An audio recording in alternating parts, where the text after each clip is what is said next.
Thanks for sticking around for Chapter 2, the Shamanic Journey Introduction. The shaman, pronounced Shaman, is a word from the language of Tungus people of Siberia and has been adopted widely by anthropologists in a great variety of non-Western cultures who were previously known by such terms as witch doctor, medicine man, sorcerer, wizard, magic man, magician, and seer. One of the advantages of using the term is that it lacks the prejudical overtones and conflicting meanings associated with the more familiar labels. Furthermore, not every kind of medicine man or witch doctor is a shaman. Shaman is a man or a woman who enters an altered state of consciousness at will and utilize an ordinarily hidden reality in order to acquire knowledge, power, and to help other persons. The shaman has at least one and usually more spirits in his personal service. As Marcia Eliade observes, the shaman is distinguished from other kinds of magicians and medicine men by his use of a state of consciousness, which Eliade, following Western mystical traditions, calls ecstasy. But the practice of ecstasy alone, he properly emphasizes, does not define the shaman. For the shaman has specific techniques of ecstasy, thus Eliade says, hence any ecstatic cannot be considered a shaman. The shaman specializes in a trance during his soul is believed to leave his body to ascend to the sky or descend to the underworld. To this I would add that in this trance, he commonly works to heal a patient by restoring beneficial vital power or by extracting harmful power. The journey of which Eliade refers is specifically undertaken to restore power or a lost soul. The static or altered states of consciousness and the learned perspective that characterize shamanic work may be usefully termed the shamanic state of consciousness, hereafter referred as the SSC. Shamanic state of consciousness involves not only a trance or a transcendent state of awareness, but also a learned awareness of shamanic methods and assumptions while in such altered state. The shamanic state of consciousness contrasts with the ordinary state of consciousness, OSC, ordinary state of consciousness, to which the shaman returns after engaging in his distinctive work. The shamanic state of consciousness is a cognitive condition in which one perceives the non-ordinary reality of Carlos Castañeda and the extraordinary manifestations of reality of Robert Lowy. The learned component of the shamanic states of consciousness includes information about the cosmic geography of non-ordinary reality, so that one may know where the journey to find the appropriate animal, plant, and other powers. This includes knowledge of how the shamanic states of consciousness provides access to the shamanic lower world. This knowledge includes an awareness by the shaman that he must have a specific intended mission while in the shamanic state of consciousness. Reality is entered nor for prey but for serious purposes. The shaman is a person with work to do in the shamanic state of consciousness, and he must know the basic methods for accomplishing that work. If, for example, he wishes to recover a patient's guardian power animal from the lower world, he must know the technique for reaching the lower world, entering it, finding the animal, and bringing it back safely. Subsequently, in the ordinary state of consciousness, he must know what instructions to give the patient. In the shamanic states of consciousness, the shaman typically experiences an ineffable joy in what he sees, in awe of beautiful, mysterious worlds that open before him. His experiences are like dreams, but waking ones that feel real and in which he can control his actions and direct his adventures. While in the shamanic state of consciousness, he is often amazed by the reality of which is presented. He gains access to a whole new and yet familiarly ancient universe that provides him with profound information about the meaning of his own life and death and his place within the totality of all existence. During these great adventures of the shamanic state of consciousness, he maintains conscious control over the direction of his travels, but does not know why he will discover. He is a self-reliant explorer of the endless mansions of magnificent hidden universe. Finally, he brings back his discoveries to build his knowledge and to help others. The shaman is an accomplished seer who works typically in the dark, or at least within the eyes covered, in order to see clearly. For this reason, shamans usually engage in the practices at night. Some kinds of shamanic seeing can be done with the eyes open, but usually that kind of perception is of less profound nature. In darkness, the distractions of ordinary reality lessen their impediment on consciousness, making it possible for the shaman to focus on aspects of non-ordinary reality essential to his work. But darkness alone is not enough for shamanic seeing, but the seer must also enter shamanic states of consciousness, often assisted by drumming, rattling, singing, and dancing. Shamanic enlightenment is the literal ability to lighten the darkness, to see in that darkness what others cannot perceive. This may in fact be the most ancient meaning of enlightenment. For example, the special ability in the Igloolik Eskimo shaman to see is called his Kwamenek, his lightning or enlightenment, which enables him to see in the dark, both literally and metaphorically speaking, for he can now, even with closed eyes, see through darkness and perceive things and common events which are hidden from others. Thus they look into the future and into the secrets of others.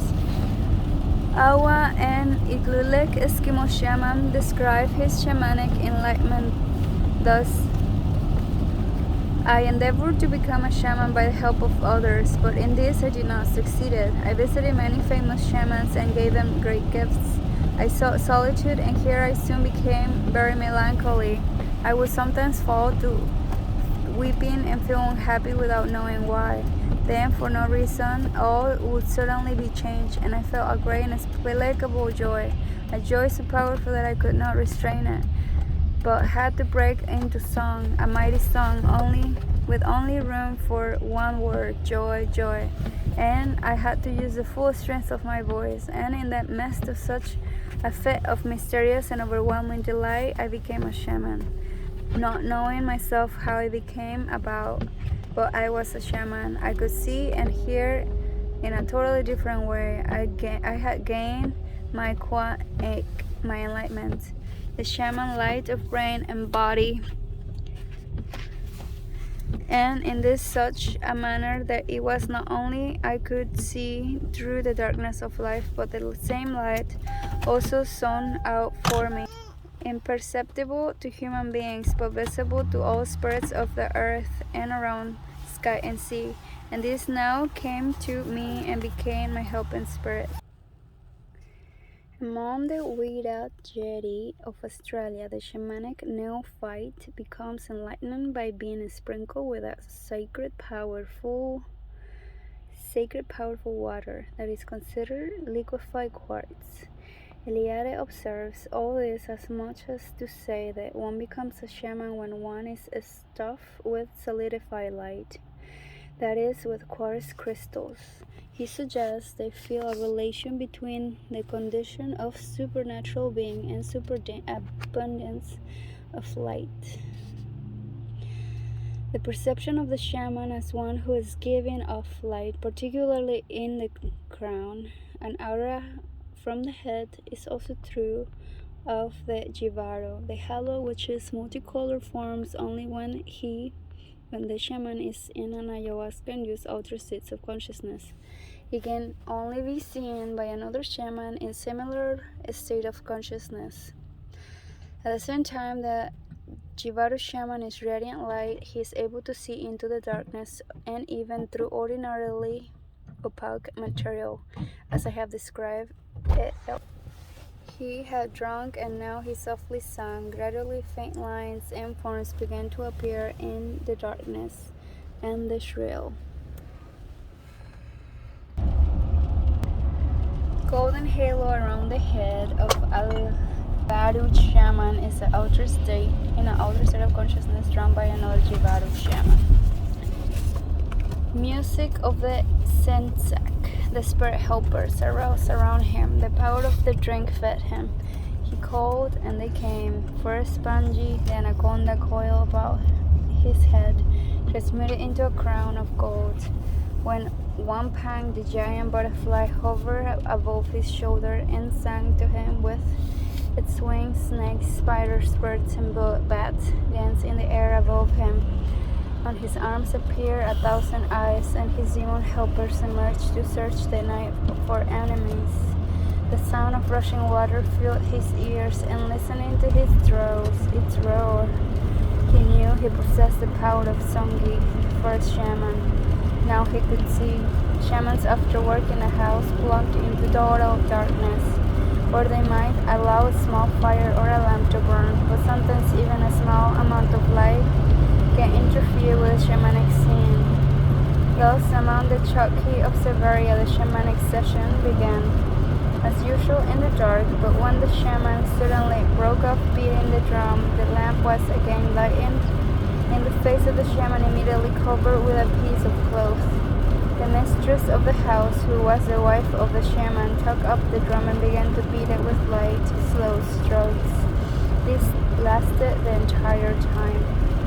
Personally, I usually leave a candle burning somewhere on the floor of the dark room when entering the shamanic state of consciousness, and then, when I lie or drop down on the floor, I simply cover my closed eyes with my left forearm to exclude all light. When the shaman either slowly or suddenly drops to the dirt floor of the house, the Chokhi says he sings, which refers not only to his material act visible to the others in the house, but also to the belief that the shaman during the period of ecstasy is able to visit other worlds, especially the underground. In a related fashion, Eskimo shaman about to make the journey is referred to as one who drops down to the bottom of the sea.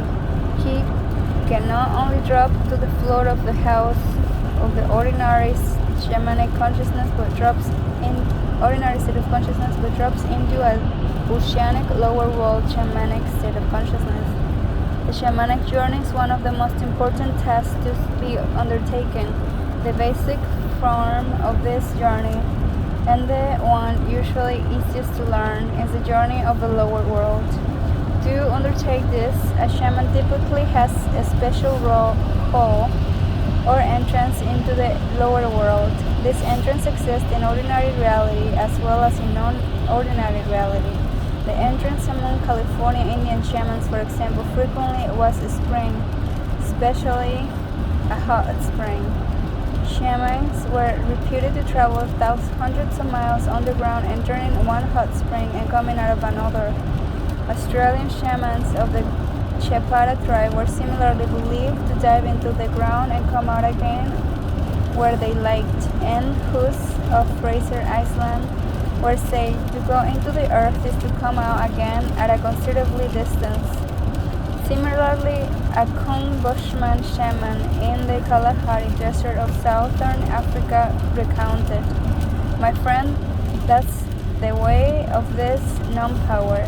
When people sing, I dance, I enter the earth, I go into a place like a place where people drink water, a water hole. I travel in a long way, very far." Another entrance used by California Indians was a hollow tree stump. Among the Arunta Aranda of Australia, a hollow tree was an entrance to the underworld. The Conejo Indians taught me to follow the roots of the giant Catachiwa tree down into the ground to reach the lower world. In the shamanic state of consciousness, the roots were transformed for me and my Conejo friends into black serpents down whose backs we slid to reach lands of forests, lakes, and rivers. and strange cities bright as day, lit by a sun that had disappeared from the ordinary world above. For these journeys were taken at night. Other shamans' entrances into the lower world include caves, holes, and burrowing animals, and even special holes in the dirt floor of houses. Among the Tawana of the northern coast of North America, for example, the surface of the earth floor was reportedly often physically broken open for the descent. Entrances into the lower world commonly lead down into a tunnel or tube that conveys the shaman to an exit, which opens out upon bright and marvelous landscapes. For there, the shaman travels wherever he desires for minutes or even hours, finally returning back up through the tube, henceforth called the tunnel, to emerge at the surface, where he entered. A fine description of a shaman using this classic and widespread method is given by Rasmussen for Igloolik Eskimo of Hudson Bay. For the very greatest shamans, a way opens right from the house, hence where they invoke their helping spirits, a road down through the earth. If they are in a tent offshore or down through the sea, if it's in snow hot or the sea ice, and by this route the shaman is led down without encountering any obstacle. He almost glides as it's falling through the tube so fiddly to his body that he can check his progress by pressing against the sides, and need not actually fall down with a rush. This tube is kept open for him by all the souls of his namesakes until he returns on his way back to earth. When the Eskimo shaman returns from his journey to the lower world, the people in their tent or igloo can hear him coming a long way off. The rush of this passage through the tube kept open for him by his spirits come nearer and nearer, and with a mighty plua he shuts up into the place behind the curtain. Most of us who are engaged in shamanic work do not find the tunnel at all constricting. Usually it is spacious and provides ample room for movement. Sometimes obstacles in the tunnel may obstruct the passage, but one normally can find a crack opening to go through. With patience, one usually succeeds in passing through it without having to give up the journey and return home. Sometimes when the shaman enters down through the hole, he finds himself ascending or descending a stream of river which may or may not be clearly part of the tunnel. Thus, a Tagji Samoyed shaman, recounting his first journey through the entrance of the lower world, said, "As I looked around, I noticed a hole in the earth. A hole became larger and larger. He and his guardian spirit companion descended through it and arrived at a river, two streams flow in the opposite directions. Well, find out one too. This one too, say my companions. One stream goes from the center to the north and the other to the south, the sunny side." Standing shamans not only see in the shamanic state of consciousness, but hear, feel, and even experience communications or sensations beyond the usual senses. This is Samoyed shaman, heard by his guardian spirit, and thus a Pomo Indian woman shaman in California told me how she felt gigantic power animal move under her as she traveled inside a mountain through the tunnel. Among the Bejacola Indians of the northwest coast, each house reportedly had a hole in the earth floor which was used as the entrance into the lower world. The world below us is called Asiuta and Nem.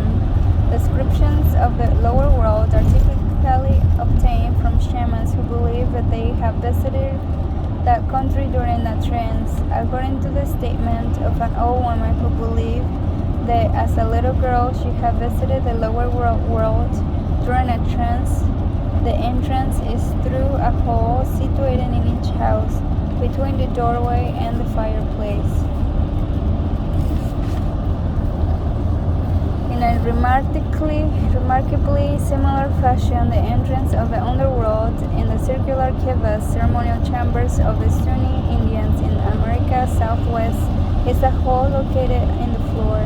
The main contrast in this Bella Cola is that the hole called Sipapu is in the floor between the fireplace and the wall. The doorway is in the roof. Such babu holes were common in prehistoric kivas of the Pueblan peoples, but absent from those of some of the present-day pueblos. Interestingly, at Sunni, where the sipapu survives in the circular form of kiva, so do the shamanic medicine societies. Although I have not heard evidence, I would not be surprised if the members of the medicine societies at Sunni use the holes to enter lower world when in entrance. The orthodox ethnological view, however, is that the kiva sipapu is merely a symbol representing the mythical opening into the underworld through which the ancestors are supposedly to have reached the world. The Puebloan Hopi, unlike the Sunni, do not have sipapu in the floors on their kivas. However, they believe a particular rock formation located some distance from them, which has a hole in its top, is the original sipapu, or entrance into the lower world. That the Hopi may use it in shamanistic visualizations for journeys to the lower world is an unproven but distinct possibility. Since medicine society work is highly sacred among the Pueblan peoples, non-Hopis may never know for certain. A recent painting by a Hopi artist titled Si Papuna is highly suggestive, however, of the mandala-like tonal experience.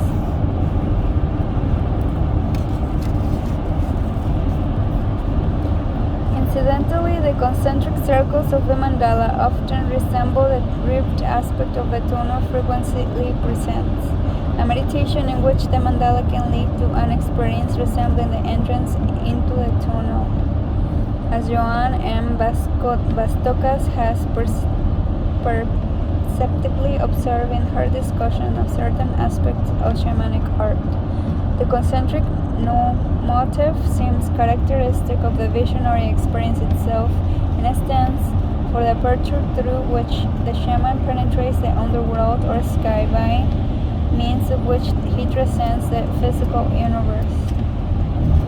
Thus, as he points out, Alaskan Eskimo shamans must sometimes have the form of concentric circles radiating from a central void. An example of one such mask is bears a startling resemble to the ribbed tonal, may be seen in Figure 4. Similarly, in Tibetan Buddhism, which was heavily influenced by shamanism, a very complex mandala may have the tonal-like circle only in the center to serve as the entrance place to the worlds of the gods and spirits represented around it. Also note is remarkable similarly to the painting by Hopi artists of the entrance to the lower world. With the aid of darkness and drumming, the shaman does not focus on a mandala but moves directly into the tonal and then beyond.